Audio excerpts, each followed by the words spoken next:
inshallah. Assalamu alaikum.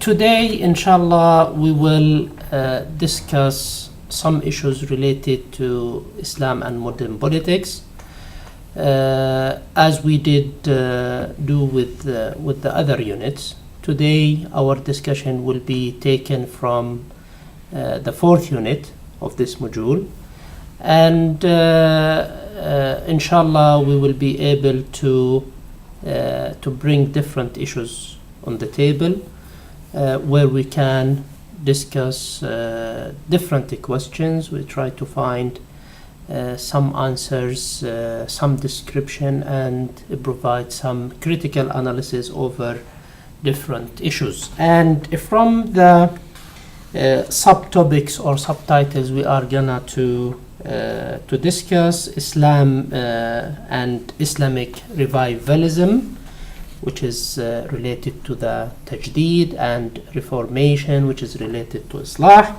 And we will try to discuss related issues with regard to Islamic modernism, especially in the Indian subcontinent, referring of course here to Pakistan and some developments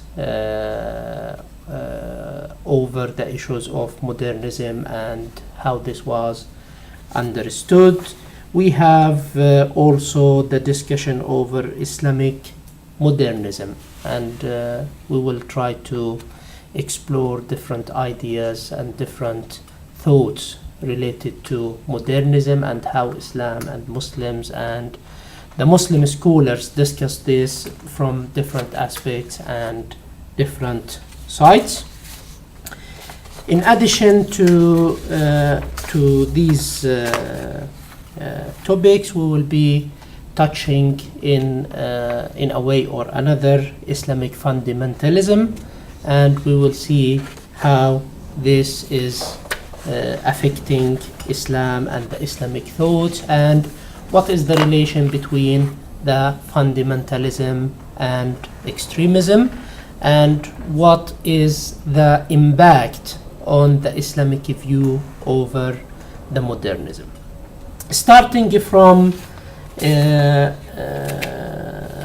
revivalism, we would in fact go back somehow to the 13th century. And in the 13th century, if you remember something about that history, we have this kind of a transformation between Umayyads, Abbasids, caliphates to the sultanates, the kingdoms, and to the authority and the power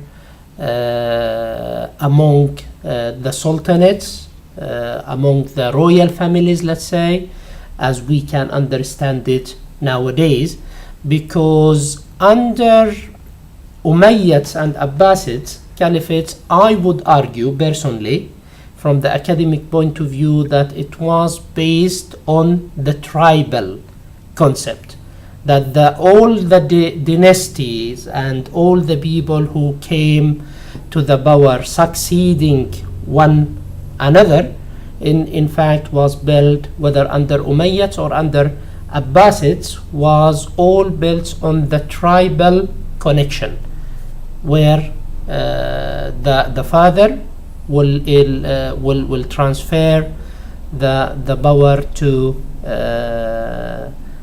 his son or to his nephew or to someone related immediately to his family or to his tribe.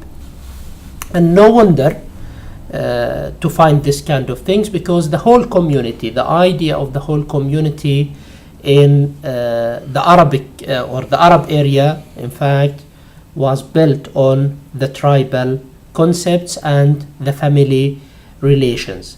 How this was developed and how this was built and brought up within the community witnessed a lot of developments, a lot of arguments, but at the end of the day, we can conclude that the tribalism was controlling every single aspect, even when it comes to the interpretation, to the political interpretation of the religion, and to the social commitment towards this religion and the related issues.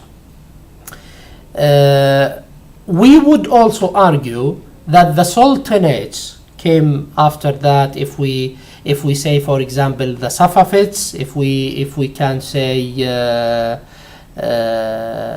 the sub-sultanates here and there, when the Islamic empire started to be fragmented among different dynasties and different geographical domains, we would find a lot of discussion, in fact, was going on with regard to how they would understand the religion and how they would be able to provide a new understanding or a new interpretation, or how they would be able to reinterpret the Islamic rules, the Quranic rulings over many different things, where we would find a lot of doctrines, a lot of schools, and a lot of followers to follow those schools, like as you are very well aware, Hanafi, Shafi'i, would find the Shi'i schools as well. So we did have this kind of argument, whether it was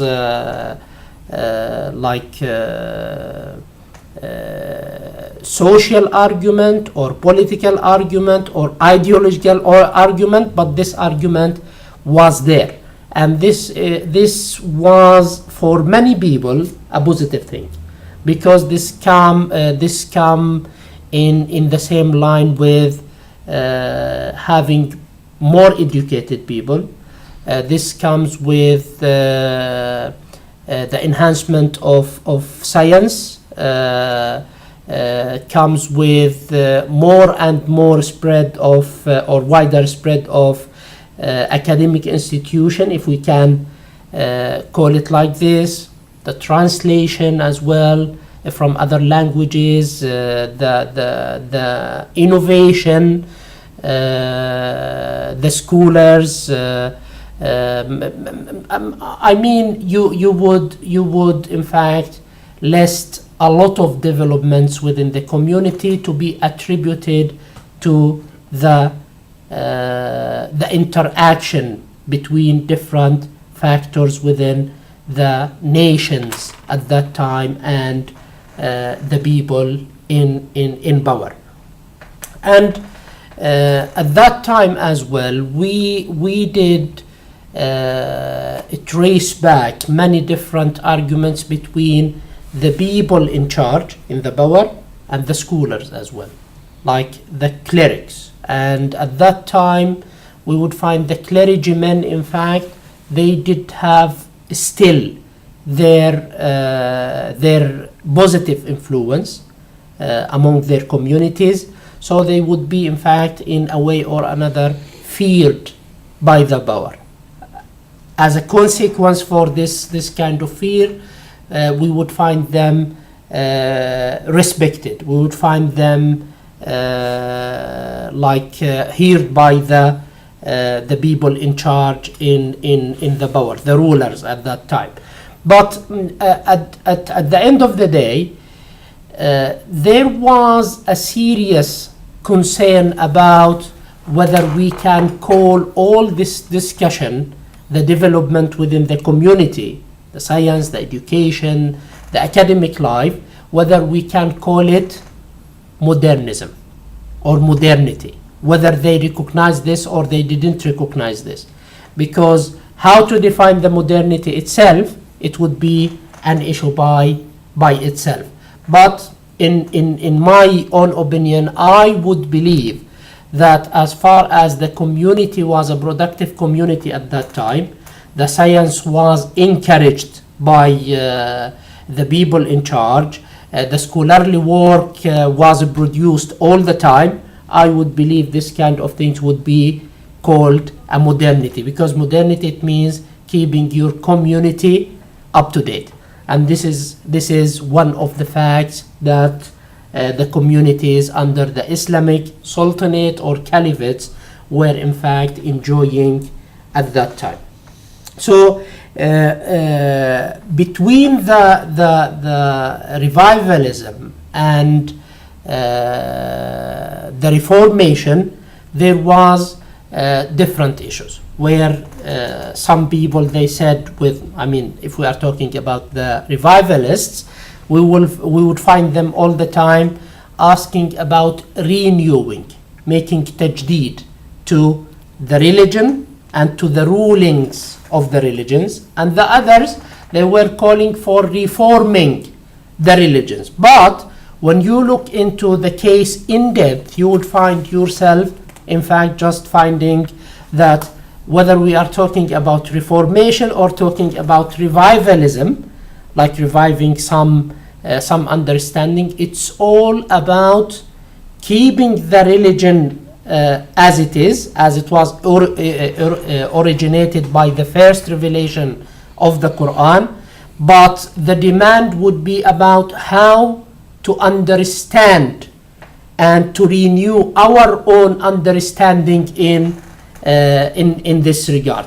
The argument wasn't anywhere near the revelation, for example, wasn't anywhere near to touch any of the fixed rules of Quran and the Quranic revelation. It was about how we would be able to, as a community, how we would be able to understand and to re-understand and reinterpret many different rules revealed in the Quran to fit the new needs and the demands of the community, which means, in a way or another, looking into it from modernizing the understanding to fit the community needs, which is in fact one of the basic things that the Quran was revealed for. Now, coming to touch the legacy of Islamic modernism, we'll find the same discussion as well. We'll find whether the Muslims at some point, or the Muslim communities, would understand the Quran and the Quranic rulings over the woman in the same way, whether because women occupied a very wide space, I would argue, in the Muslim Reformation and the Islamic suggestions and the proposals towards modernizing the communities. Many of them, in fact, they concentrated on the woman and the woman issues, and some of them were talking about the democracy. Some of them, they were talking about the freedom. Some of them. So all of these things seems to be that the scholars or the reformists or the revivalists, they were too much concerned about something was happening in the community, like underestimating the position of the woman within the community or the family or the tribe, or the understanding of the freedom and how the freedom could be practiced and developed within the community. We would find as well the same discussion happening in the subcontinent, in Pakistan, where is Ahmad Khan, in fact, which he was a very well-known revivalist or reformist. We can't really define him in in a specific position, but in general, his argument was about reinterpreting, which was in a way or another the extreme reinterpretation of the Quran related to the angels, related to many different metaphoric understanding of of the religion, the symbols of the religion, where he did understand it and introduce it in a way where it wasn't really acceptable under any circumstance within the traditional Muslim community, where we would find Muhammad Iqbal, which he was highly educated, he studied in Cambridge, and he came to offer a new understanding and reinterpretation to help the community to revive their relation with the religion and the religious rulings, where they can improve, where they can achieve some development within the community. But the approaches were completely different, where some concern were raised with regard to Ahmad Khan, that he did have this relation with the British colonialism at that time, because he was given or rewarded with the knighthood position, a title, and so on. But for Muhammad Iqbal, he came to say, look, we have some problems with the freedom, we have some problems with the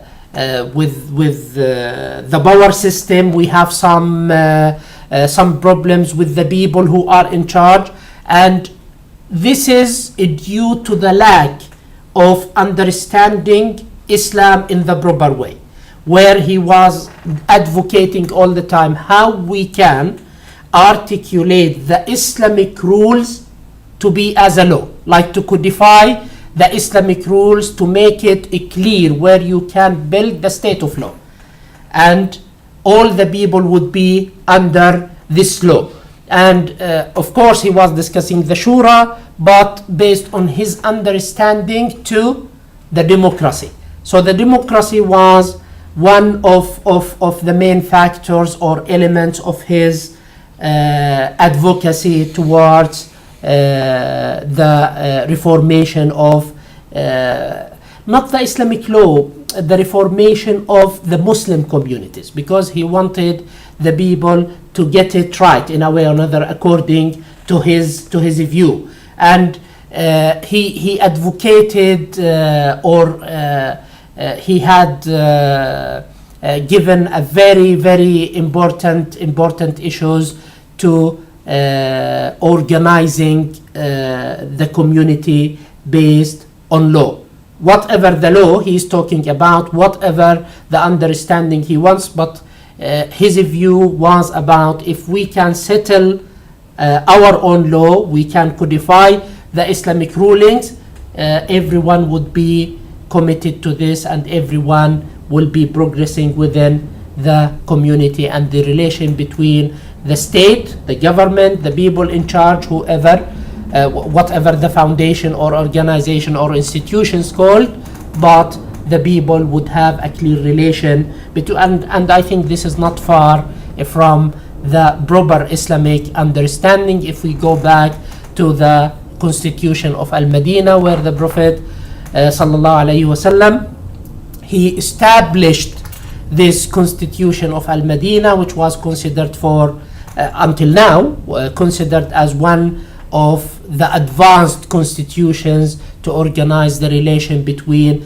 the citizens within the same community and between them and the rulers of the community or the state, which was a very good example of having a codified Islamic rules with the understanding or the concept of the citizenship. So it could be coming under the same banner, under the same umbrella. Now, based on that, we are wondering usually, if we have all this debate all the time, if we have this historical development, if we have this historical discussion which never stopped within the Muslim communities, why we would be facing all the time the dilemma of the fundamentalism?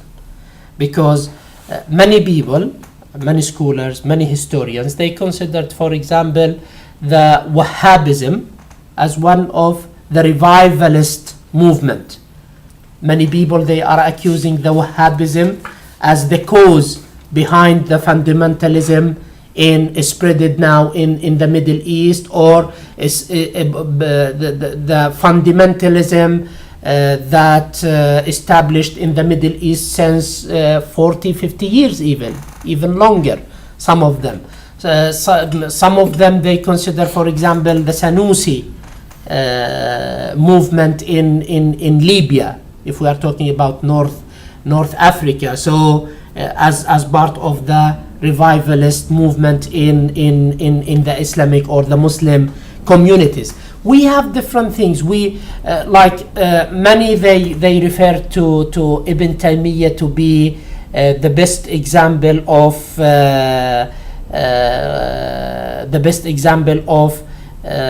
the main references to this kind of movements. Meanwhile, many others, they consider Ibn Taymiyyah as the main pillar of the fundamentalism nowadays. Is it about really Ibn Taymiyyah himself, or is it about how to understand Ibn Taymiyyah, and why the people would focus on Ibn Taymiyyah and forget about the other scholars in the Islamic histories? All of these things comes as a mixture, in fact, to make the scholars, the historians, the politicians, and somehow the people who are interested in sociopolitics, how to understand this, why this is going wrong in many different aspects, and how we can consider the Ottoman Empire.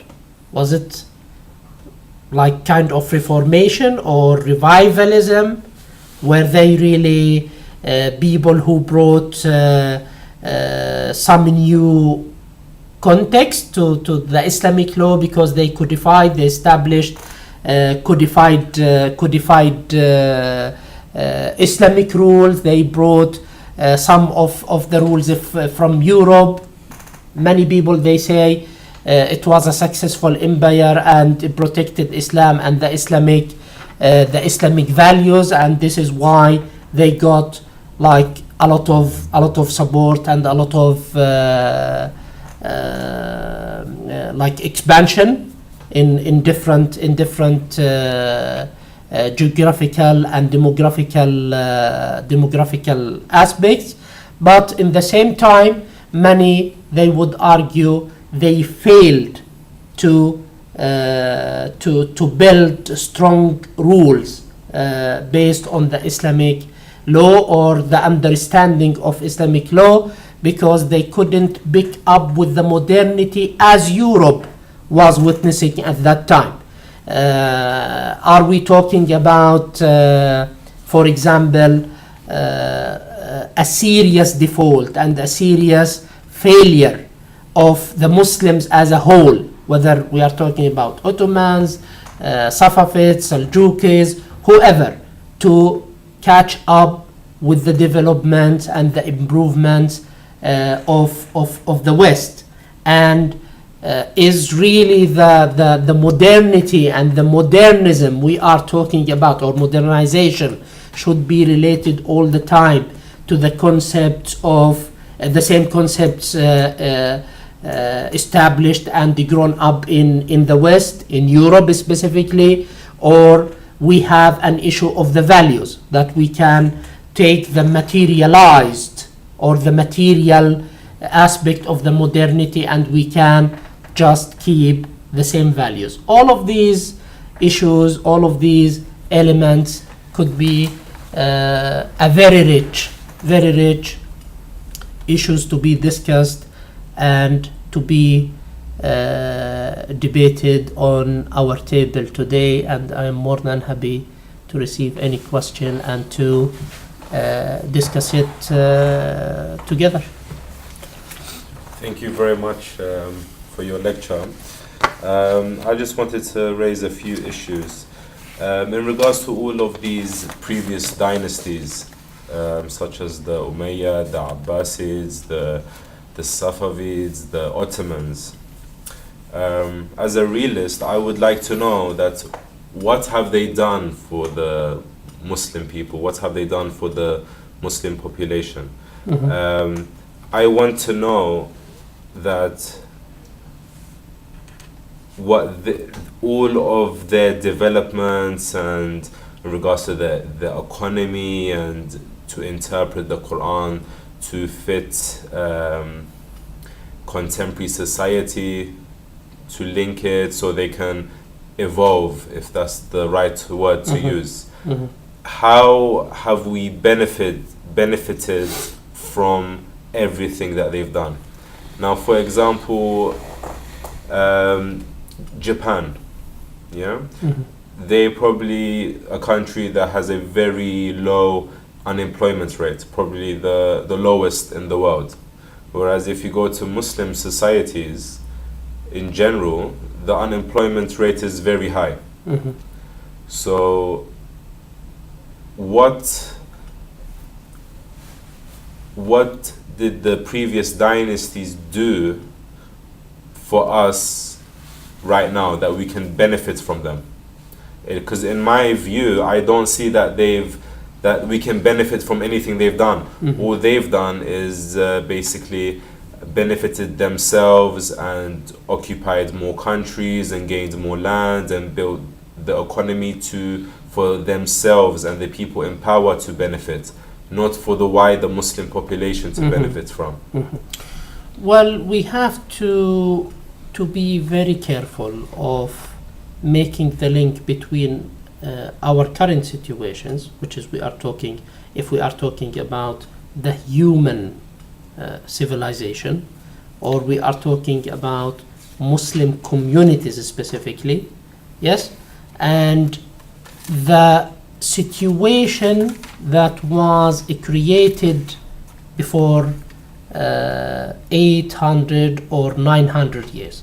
My opinion would be similar to the question of the Europeans when they come forward and ask the question, what we have been offered by the Romans or the Roman Empire.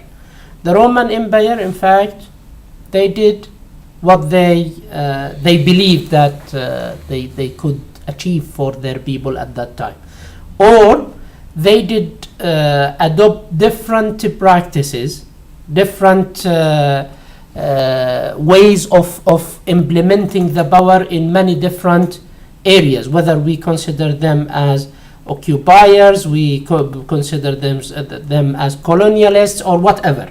But it would be something, I think, it would be something wrong to make the link between the Romans and the Europeans nowadays, because the Europeans and their understanding of the civilization and their understanding how they can develop their own communities, how they can develop and establish and develop their own system is completely different from what Romans they were doing. And I'm pretty sure that the Romans weren't thinking in the same way of your question articulation with regard to the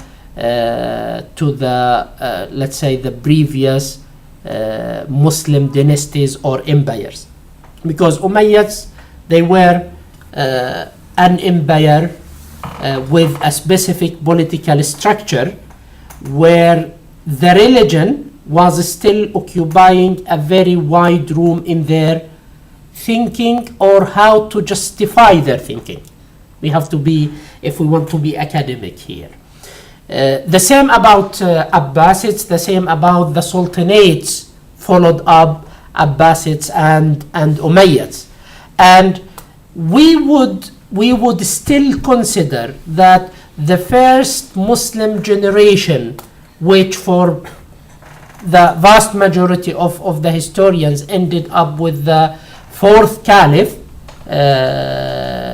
Ali bin Abi Talib, they would say those people lived, and even the community lived in completely different understanding of the revelation.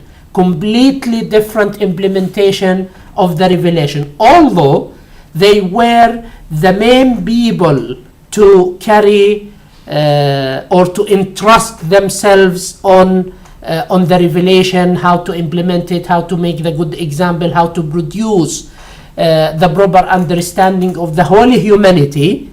But still, we have a lot of concerns when we read the practice of Umayyads and Abbasids. Here, we shouldn't, under any circumstance, isolate the political competition between both of them. As I said before, the tribal thinking, the tribal way of thinking, and the tribalism was controlling a lot of issues related to the political structure and to the religious understanding.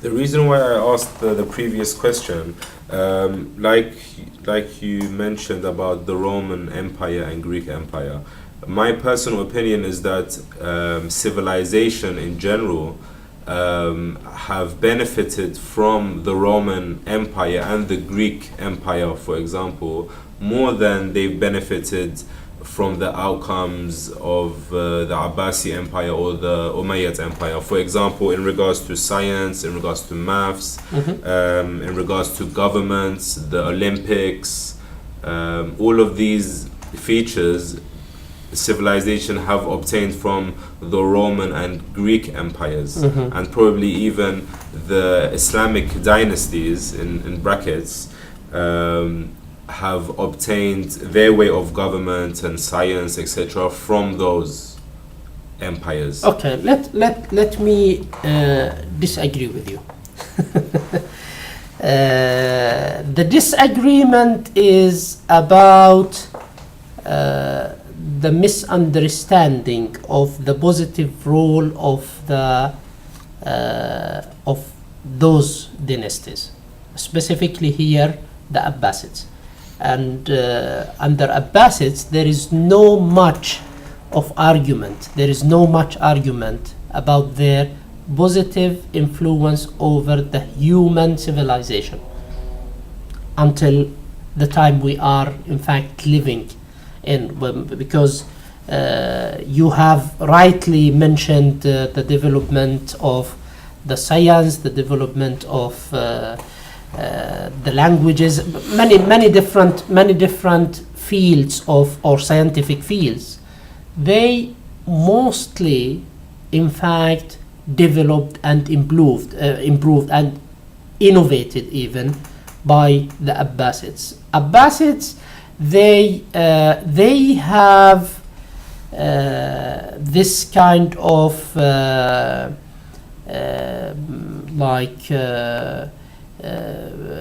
enthusiasm. I would consider it a unique enthusiasm to develop the community and to keep it up to date, and to make the proper link between all the previous nations with their current situations, which ended up in fact to benefit the human communities as we are living in now. Like many different concepts related to the math, related to the optometry, related to the algorithms in the computer and the computer programming, related to the cameras we are recording now. All of these things came from that time. And the European and the Western historians recognized this, and they clearly admitted that, and they mentioned, detailed this in many different occasions. Clearly, I mean, they never denied that the golden era of the Islamic civilizations under Abbasids, and they never denied the positive impacts on the whole Western civilization, which enjoys a lot of a lot of features and the privilege nowadays from that time. So we have to disagree about the negative and positive influence over the human civilization. I want to know the five major critics on the period of Umayyad, Abbasid, and the 13th century, which you mentioned, in subcontinent. What are the 3 to 5 critics is there, like, which shouldn't be happened at that time, and they created a great loss to the whole history, might be the history, or could be different if these things couldn't be happened. One of the main things is establishing this hierarchical political structure, which means like keeping the power and the rulings within the same family. This is one, which I in fact attributed to the tribal practices, the tribal understanding of politics. This is one. The other one in that they abolished almost something called shura, which would be somehow related to the democracy. And I don't know who is better, shura or democracy, but one of them would be certainly related to the other in a way where we can go on and on in the discussion. So this is very important because they limited the decision within a specific circle without any real use of the consultancy, or without any real implementation of the consultancy within the community. The other thing that the competition, the political competition, was over any other issue. So to keep and to preserve the power within the same family affected or established this fact. The other things, the political freedom, which was given in fact and granted by the Prophet and by the revelation as well, because la ikraha fi din. But you wouldn't be able to live within the same demographical or geographical areas which was controlled by Umayyads if you have any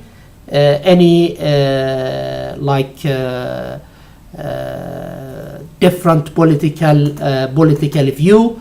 We have the fact that they encouraged something called the political corruption, which we all know how what is the political corruption. So of course you can talk on, and when you read different references and different writings about that era, the only thing they succeeded is expanding the Muslim empire in many different continents, which I don't know whether it was a positive thing or negative thing. But at the end of the day, as for the critiques, I would consider those five as main five critiques towards the Umayyads dynasty, which was very dangerous, in fact, because consultancy, which is shura, one of the main pillars of the Muslim communities, as democracy is considered nowadays in this current modern community. You can't find any modern community nowadays denying the democracy or denying the people from this specific right. It becomes basic right for all humans to practice. Thank you very much for that. I just want to ask another thing, which is like always a very big critic on these all the period of times, which is the educational reforms. We cannot see any educational reforms at all in the periods of these all areas, even not in continent. Like when they were building up Taj Mahal down there in at the same century, the Oxford University built up here, and now the people are getting more benefit from the Oxford University instead of that Taj Mahal, which they have built and spent a huge amount of money for the development. This is what I stuff. called political corruption. And second part of this question is you haven't mentioned the role of Shah Waliullah when you were mentioning. Well, he was part of the discussion, by the way. Right. Revivalist or yeah. Because when we talk about Tajdeed, so at what He did have yeah, what he that's did right, yeah. against the Akbar, like what he was implementing the Deen Ilahi and he stopped slaughtering cow, and he ordered to not give azan like in the loudspeaker.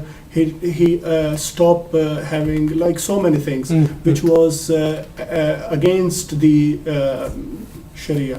So what do you think Shah Waliullah's role in this whole era? Well, his role didn't really didn't like create any remarkable changes. This is part, because if I would consider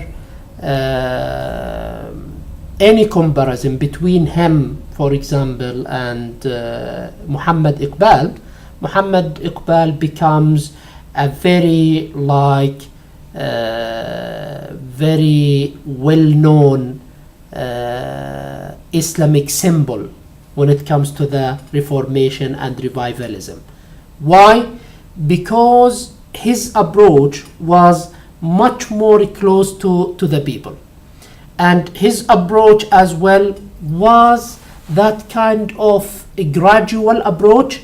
He didn't want to enforce everything in the same time, because he realized that the communities wouldn't be able to adopt the change radically. So the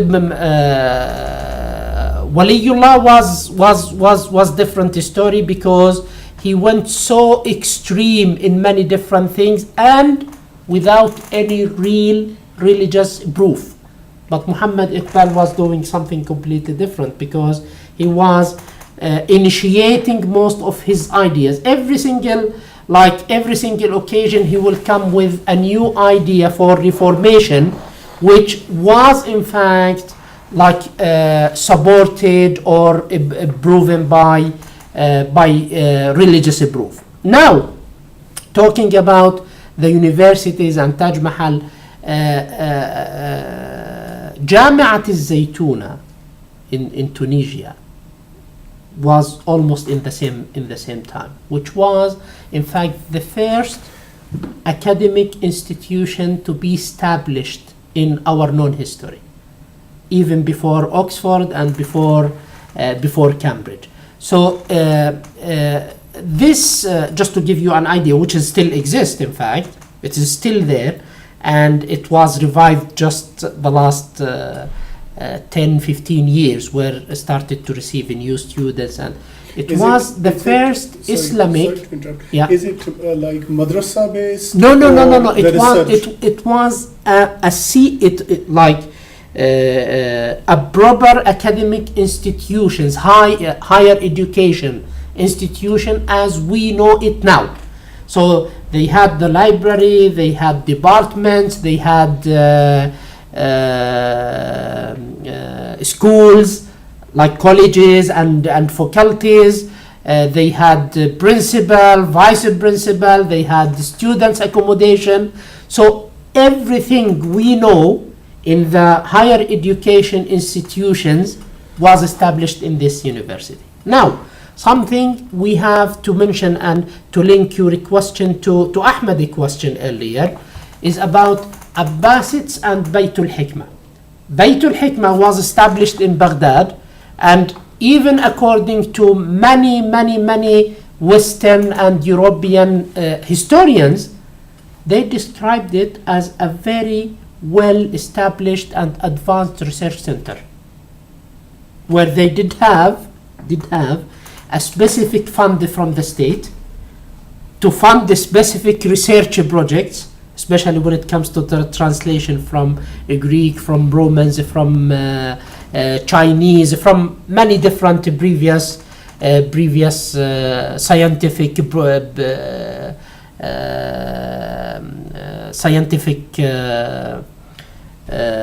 books and research.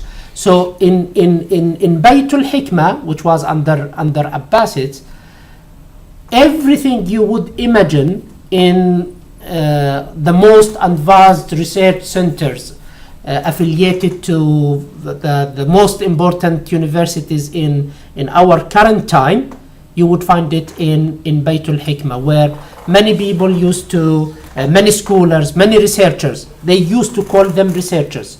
They used to call them scholars as we call them nowadays. So the impact from Baytul Hikmah was related to the, for example, the maths, the translations, the languages.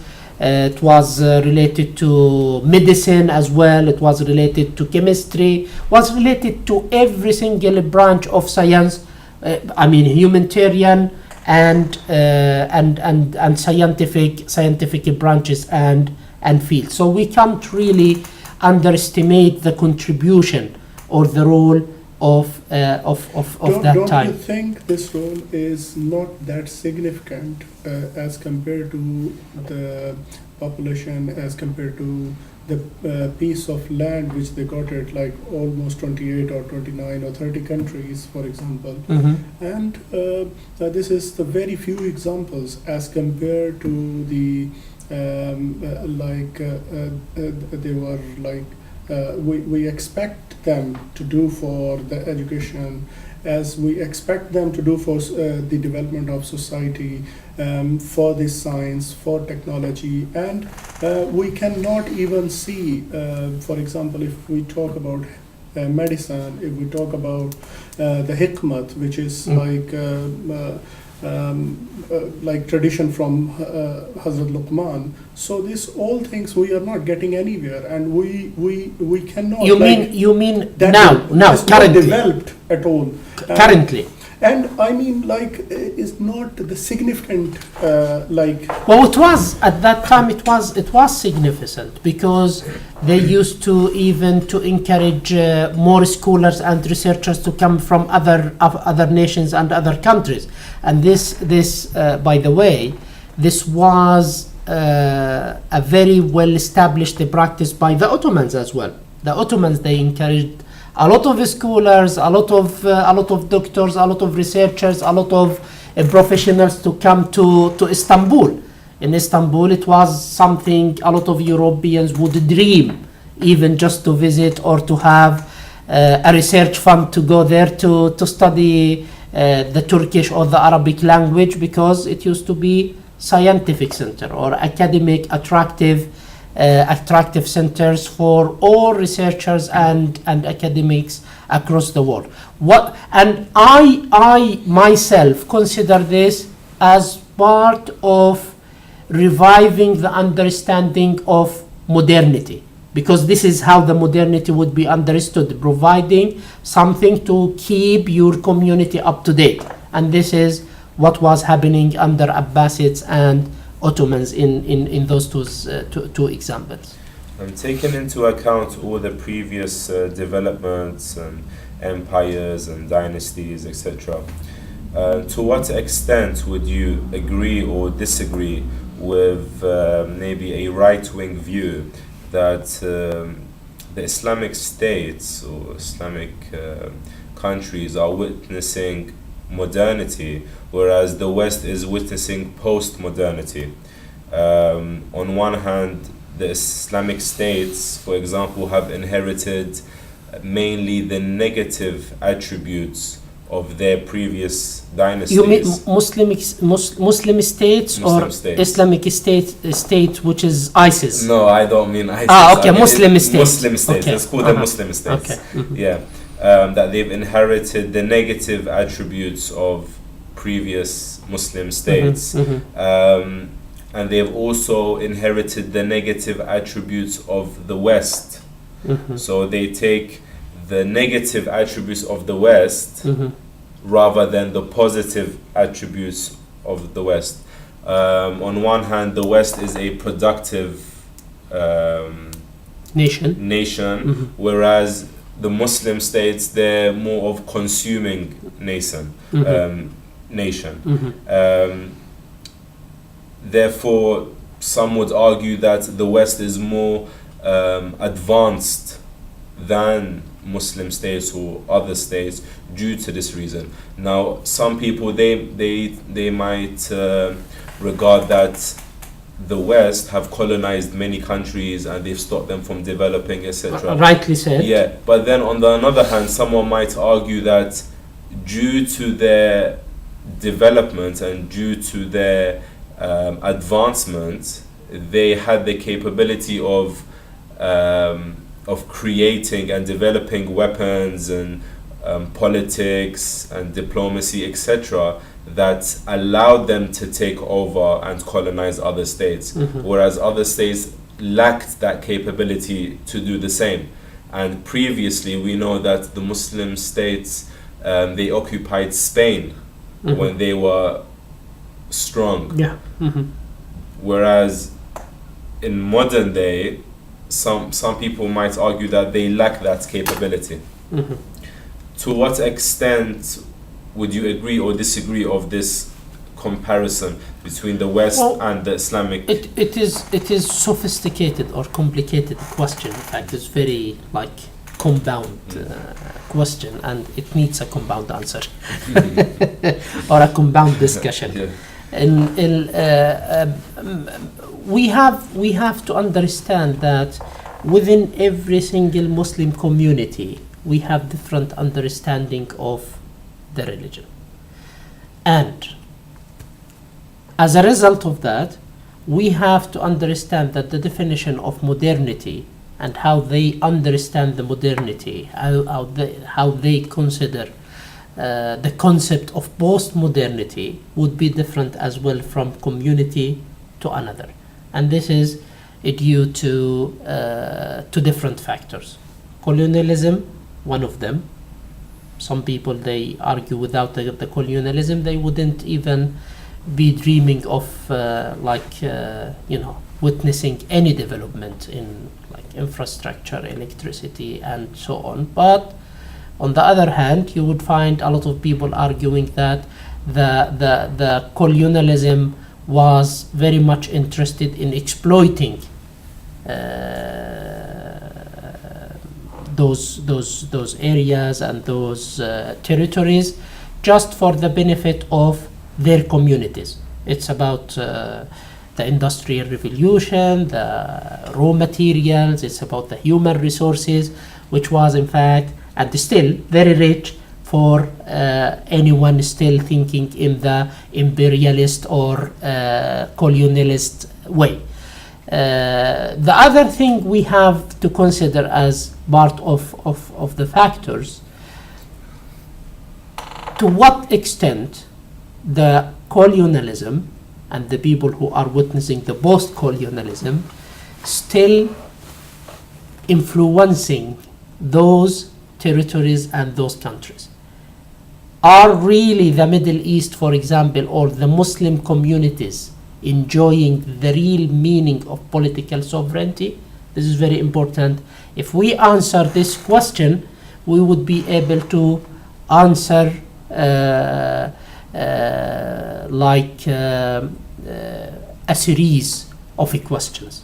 I doubt that the Muslim communities or the Muslim states, which were in fact defined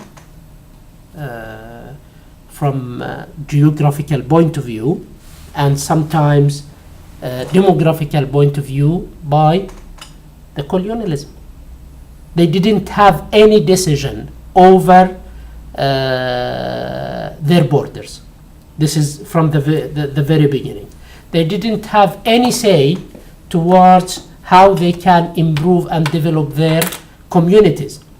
This is where we would have serious doubts about whether the Muslim communities nowadays would be able to find their own ways towards the modernity, and whether they are capable to revive the understanding or provide a new understanding or interpreting the Islamic rules and the Quranic revelation to the extent where they can develop their own communities and to catch up with the development. I do agree with you about that the Western communities as a whole, they are a productive machine where we cannot find anything near that in the Muslim countries, except a few examples. Like Malaysia, they have good try to go forward. Turkey recently, but very much involved in many different political agendas, where you will find a lot of contradictions, a lot of controversial issues related to that one. You have Iran; they have a serious attempt to do something with this regard, but still you have to consider many different political where the imperialism, the colonialism is still there, because you can't really isolate what's happening in those communities from the influences and the impacts of the colonialism, which left physically but still existed by the influence of the economy, the military power, the technology, the education, and the advancement of education. Here I will go to Jawad, where he raised the point of education. Education is a key if we are thinking about the modernity. You have to make a fair comparison between the research production in the whole Islamic countries or Muslim countries and the massive production of research and the new inventions in the Western countries, especially when it comes to the technology, where you called it the post-modernism or the post-modernity.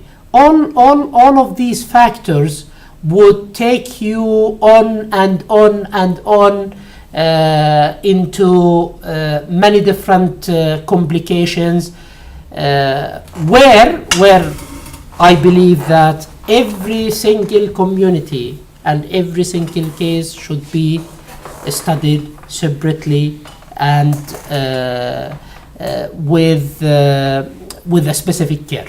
We can't really give any generalizing the understanding of what's happening for the Muslims as a nation, which now I don't know whether this fit really the Muslims as a nation, because the concept of nation, it was an old one.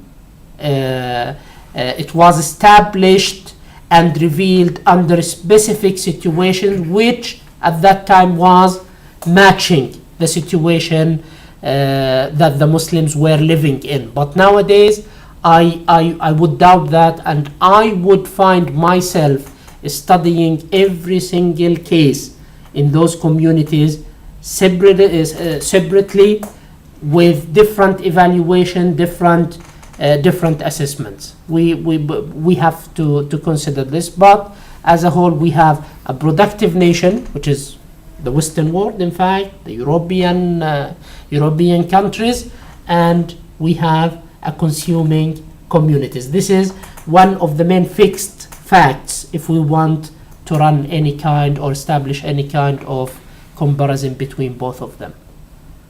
At the moment, if many critics on the Iqbal's two-nation theory, like he was the one who gave the two-nation theory in the Indo-Pak, and the country as a whole divided in three parts. And this is somehow is not helpful for the Muslim community, according to the critics of the different analysts, because this three countries divided the Muslims as a whole from this whole region.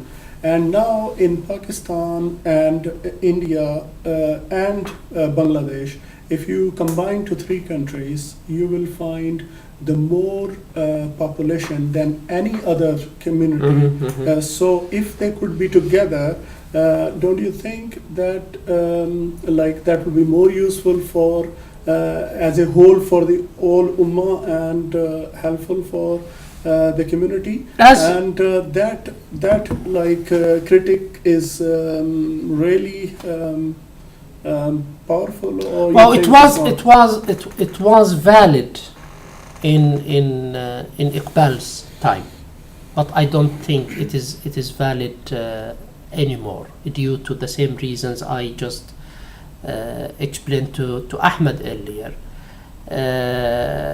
As we are talking about such a complicated system of interests, you find, I mean, in those specific three countries, Pakistan, India, Bangladesh, and all what happened politically, socially, religiously, economically, on different levels, made a lot of conflict of interests, and you have to take this as a standard in most of the Muslim countries nowadays. If you look into the relation between the Gulf and Iran, for example, although both of them are Muslim and related to the same religion, but you find this kind of serious conflict of interest. And if you separate this and take it out as talking about Sunni and Shia, within the same Gulf communities, you wouldn't find them sharing. Maybe they are sharing the same language, sharing the same history, but they are not sharing the same presence. The presence is completely different, because that regime of interests and the linkage between their own narrow national interest with the let's say the international communities or the other communities is so complicated, and it wasn't easy, still not easy for them just to come to sit and to talk to each other. So not to mention, of course, many different complications related to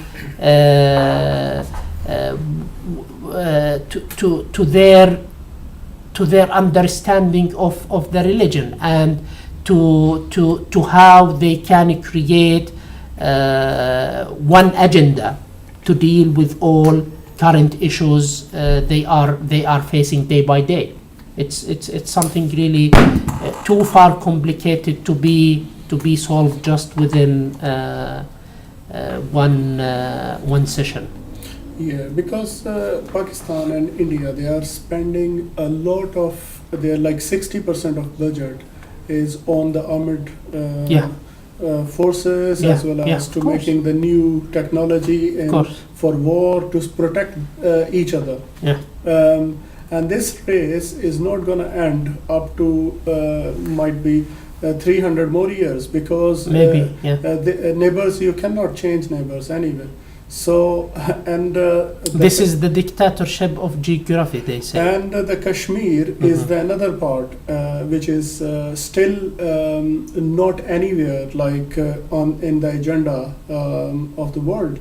So this part, because all water is coming from Kashmir for Pakistan, so this is very important for Pakistan to get back from them, and this is captured by India, and this whole problem is keep going on. Yeah. And I believe, and I need your opinion about that. So, how could this all issues will be resolved if we can go through